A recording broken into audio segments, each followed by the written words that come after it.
Ito ang Epifanio de los Santos Avenue o mas kilala bilang EDSA, ang itinuturing pinakamahaba at siyang pinakaabalang kalsada sa bansa. Kaliwat kanan ang traffic, maingay at mausok. Gayunpaman, 28 taon na ang nakakaraan. Ang kalsadang ito ay nagkaroon ng malaking papel na ginampanan sa paghulma ng kasaysayan at patutunguhan ng Pilipinas.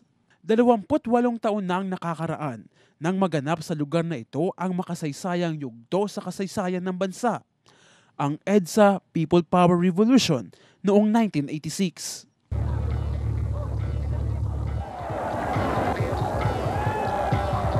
Kung saan nagsama-sama at nagkaisa ang sambayan ng Pilipino at hawak kamay na tumungo sa EDSA at nakibaka para sa panunumbalik ng demokrasya ng bansa.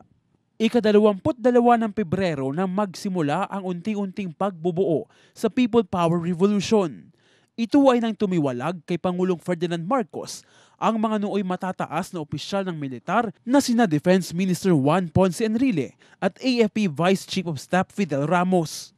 At kami sa military ay umarsa nga kami. At mabuti na lang at nasuportahan kami ng nakararami ng ating mamamayan. Yan po ang kakayahan ng mga Pilipino. When there is a crisis, when there is a challenge, kung tayo nagkakaisa at tayo nagtutulong-tulong, kaya natin to. Sumunod na araw, ika-23 ng Pebrero, nang nanawagan ang nooy si Cardinal Sin sa publiko upang tumungo sa EDSA. Dahil sa naging panawagan nito sa radyo, maraming mga Pilipino ang dumagsa sa EDSA at binatikos ang rehimeng Marcos. At patuloy na nadagdagan ang mga tao hanggang noong ika-25 ng Pebrero. Ang tila mga pulutong ng langgam na tumungo sa EDSA ay bumuo sa ngayon hinahangaang mapayapang revolusyon sa buong mundo. Tinawag at kinilala ito bilang isang bloodless revolution. Ito ay dahil sa kabila ng mga masidhing damdamin at galit ng mga tao sa pamahalaan ni Marcos ay walang dugong dumanak.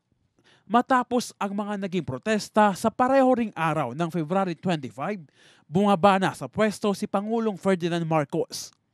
Nilisan ng kanyang buong pamilya ang palasyo ng Malacanang at ang Pilipinas. Mula sa diktatorya, nakamit ng bansa ang inaasam nitong demokrasya na ilang taon ring ipinagkait para rito. Nagsaya ang buong sambayan ng Pilipino matapos nitong muling makamit ang kalayaan at naluklok ang bagong pamahalaan ni Pangulong Corazon Aquino. Ang EDSA People Power Revolution noong 1986 ngayon naging simbolo ng pagkakaisa at pagtutulungan ng mga Pilipino. Ngunit sa makabagong panahon, anong nga ba ang EDSA People Power Revolution para sa marami nating mga kababayan? Dahil dito, muling nagbalik yung demokrasyang pinaglaban ng mga tao na walang dahas at nanungkulan ang tinawag nilang ina ng demokrasya at yun po si Corazon Aquino. Mahalaga yun kasi